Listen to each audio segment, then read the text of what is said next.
Bienvenue sur Totis dans ce nouvel épisode de DG sur écoute. Pour la toute première fois, nous nous trouvons à Montréal au Canada pour un échange exclusif avec Stéphane Palache qui est le recteur de l'Université du Québec à Montréal, l'UQAM.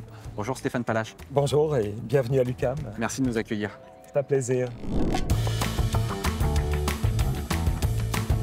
Stéphane Palache, vous êtes le recteur de l'Université du Québec à Montréal depuis 2023. Est-ce que rapidement vous pouvez nous présenter l'université?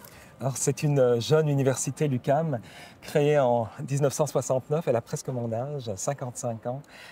Université qui avait pour mission donnée par le gouvernement de l'époque, d'être accessible et de donner finalement accès à l'éducation supérieure en français aux Québécois.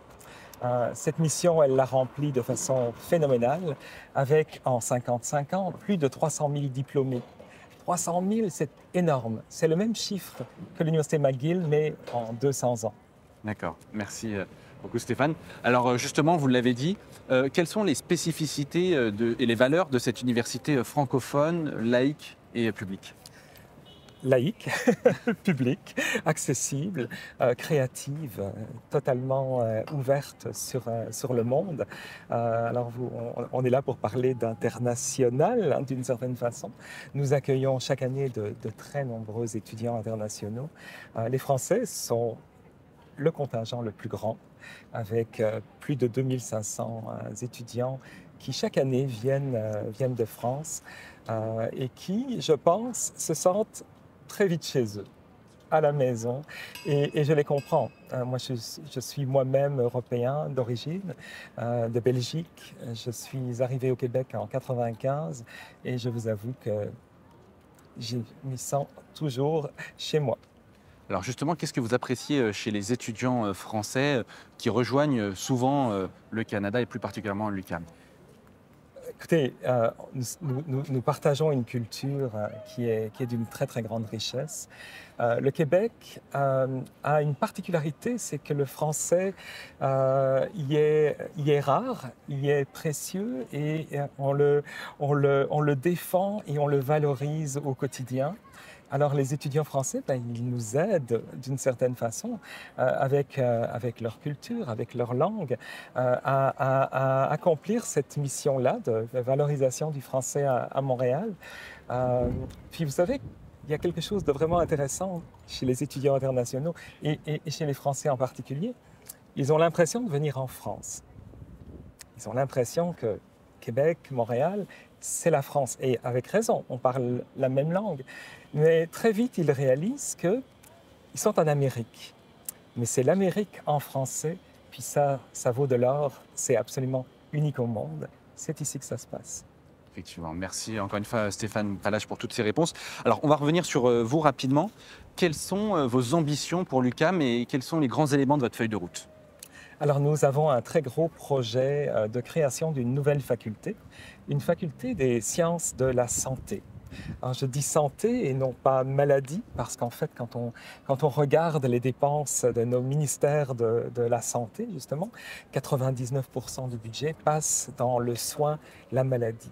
La santé, on veut l'imaginer dans cette nouvelle faculté de façon holistique, avec de la prévention, beaucoup de disciplines de prévention, des disciplines de soins aussi, mais avec des professionnels qui vont devoir travailler ensemble. Imaginez les futurs médecins qui travaillent avec les futurs infirmiers, infirmières, avec les futurs nutritionnistes, avec les futurs ostéopathes, hein, qui travaillent en équipe. Ça change la dynamique de tout le système de santé, et c'est un peu une grande ambition de l'UQAM d'avoir cette perspective-là, une perspective que beaucoup appellent une seule santé, avec l'influence aussi de l'environnement dans le résultat finalement de la santé des gens. Donc c'est un projet qui va voir le jour dans les 3 prochaines années. D'accord, okay, donc une nouvelle faculté au sein de l'UQAM. Est-ce qu'il y a une cause qui vous tient particulièrement à cœur en tant que recteur? L'accessibilité, je reviens là-dessus, mais elle est importante parce qu'on vit dans une société où le coût de la vie est croissant. Au Québec, bien sûr, en France aussi, partout dans le monde. L'inflation est un grand défi pour nos étudiantes et nos étudiants. Et donc, c'est une de nos missions aussi de nous assurer qu'ils aient les moyens de réaliser leurs rêves. Et parmi ces moyens, il y a les moyens matériels. Donc nous travaillons beaucoup à trouver des nouvelles bourses pour les étudiantes et les étudiants, des logements également abordables. Donc on a des projets de plusieurs résidences universitaires qui vont sortir de terre bientôt. Stéphane Pallage, est-ce que vous pourriez rapidement nous présenter les enjeux majeurs de l'enseignement supérieur canadien et québécois? Alors, si je prends l'enseignement supérieur canadien, c'est vraiment un enseignement d'Amérique du Nord, mais à des prix qui défient toute concurrence avec ceux des États-Unis. Ça, c'est une première chose. Au Québec, et en particulier à Montréal, nous avons 4 universités, 2 anglophones, 2 francophones, qui chacune évidemment ont des missions particulières, mais qui collaborent au jour le jour très bien. Et une statistique qui je trouve vraiment intéressante, c'est le fait que Montréal a reçu le titre de ville universitaire, de la meilleure ville universitaire d'Amérique cette année. Nous en sommes très fiers, mais je pense que c'est le résultat de cette grande collaboration. Les universités francophones, c'est sûr qu'elles ont un défi particulier, celui de la langue française, de la promotion de la langue, qui est absolument crucial pour le Québec. Donc, nous réalisons cette mission au quotidien. C'est une mission que, je pense, nous réalisons très bien au bénéfice de la société qui est la nôtre.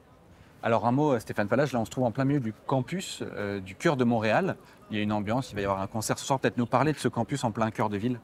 Alors oui, nous sommes une université résolument urbaine, en plein cœur d'un quartier qui porte le même nom que celui de la Sorbonne, le quartier latin de Montréal, quartier qui a déjà été et est encore un des hauts lieux de la culture francophone au Québec. C'est ici que dans les années 70-80, les maisons de la chanson, les boîtes à chansons se trouvaient. C'est ici que tous les grands artistes français ont fait leurs concerts quand ils venaient à Montréal. Et bien sûr, les artistes québécois que vous connaissez tous se sont produits dans le quartier fréquemment. Un beau quartier très vivant. Merci Stéphane Pallage. Je voudrais qu'on revienne rapidement sur vous. Vous avez été pendant quelques années le recteur d'une université au Luxembourg. Pourquoi êtes-vous revenu au Québec? Et est-ce qu'il y a des différences entre l'enseignement supérieur européen et québécois? Alors, l'Université du Luxembourg, j'y ai été effectivement recteur de 2018 à la fin de 2022. Donc, c'est très récent. C'est une université magnifique avec de très beaux projets. Elle avait 14 ans quand je suis arrivé. Donc, vous imaginez que beaucoup de choses étaient encore à construire. Et j'ai eu un plaisir fou à participer à ce projet de société dont le Luxembourg s'était doté. Alors oui, et bien sûr, il y a des différences culturelles entre les pays, mais l'Université du Luxembourg avait été fondée par un premier recteur qui venait du Québec et qui avait apporté à cette université une approche pédagogique très nord-américaine, avec des petits groupes, une pédagogie très interactive, loin des grands auditoriums. Donc il y avait des similitudes vraiment intéressantes avec ce que nous avons ici au Québec. Une pédagogie où finalement l'étudiant est au centre et l'apprentissage est multidirectionnel. Justement, vous avez beaucoup parlé d'accessibilité des études. Quels sont les dispositifs pour aider les étudiants à réussir leurs études, justement? Alors, le l'UQAM s'est doté du premier bureau de la réussite étudiante. D'accord. Avec finalement beaucoup de membres du personnel qui accompagnent les étudiantes et les étudiants qui ont des besoins particuliers. Notre population étudiante est très hétérogène, c'est ce qui en fait la richesse, et nous essayons de comprendre leurs difficultés. Notre but n'est pas qu'ils échouent, mais qu'ils réussissent. C'est à ça que nous mesurons notre propre succès. Je ne sais pas si vous vous souvenez probablement de votre premier cours à l'université où le recteur ou le président est venu vous dire regardez votre voisin de gauche, regardez votre voisin de droite, il y en a un seul qui va réussir. c'est pas ça du tout, le Québec. Au contraire, regardez votre voisin de gauche, regardez votre voisin de droite. Celui de gauche sera peut-être le PDG de Moment Factory. Hein, celui de droite sera peut-être un cinéaste célèbre comme Denis Villeneuve, hein, diplômé de l'UQAM. C'est une perspective où finalement la réussite est notre objectif. Pas au rabais, évidemment. L'étudiant et l'étudiante doivent faire l'effort nécessaire, mais nous ne leur mettons pas des bâtons dans les roues. Au contraire, nous leur facilitons la tâche. Et puis, ils feront leurs preuves, évidemment, hein, devant l'examinateur. Merci Stéphane Pallage. Alors vous le savez, on est un média français. Oui. Justement, j'aimerais vous poser une dernière question. C'est quels sont les atouts finalement pour les étudiants français? Pourquoi devraient-ils rejoindre le Québec et plus particulièrement l'UQAM? Parce qu'en fait, ils vont goûter à l'enseignement supérieur nord-américain. Ils vont le faire en français, dans une ville extrêmement multiculturelle. Ils vont certainement parler anglais tous les jours, hein, ou peut-être espagnol, ou peut-être même portugais brésilien, parce qu'ils vont croiser à Montréal toutes ces cultures. Donc moi, je les invite à faire le saut à travers l'Atlantique. Sont les bienvenus. C'est entendu. Et alors peut-être juste pour parler aussi rapidement des frais de scolarité, je crois qu'ils sont vraiment bas pour les étudiants français. Alors, depuis de nombreuses années, les étudiants français bénéficient d'un accord international entre le Québec et la France qui limite les frais de scolarité à ce que paient les étudiants québécois. D'accord. Ils sont donc considérés comme québécois. Très bien. Bon, j'espère que vous avez entendu tout ça. Peut-être en guise de dernier mot, est-ce que voilà, vous auriez en tête 3 noms de diplômés, même si vous en avez déjà mentionné un, Je vais le répéter. 3 noms de diplômés qui reflètent l'esprit UQAM? Alors évidemment, un de nos plus grands diplômés, c'est Denis Villeneuve, hein, grand cinéaste de Dune par exemple, et de nombreux autres films. Un autre, peut-être moins connu en France, mais très connu au Québec, c'est notre ministre des Finances, Éric Girard, diplômé de sciences économiques, et une étoile montante de l'art contemporain, David Albmech, grand artiste contemporain. Merci beaucoup Stéphane Pallage d'avoir répondu à toutes nos questions, c'était un plaisir.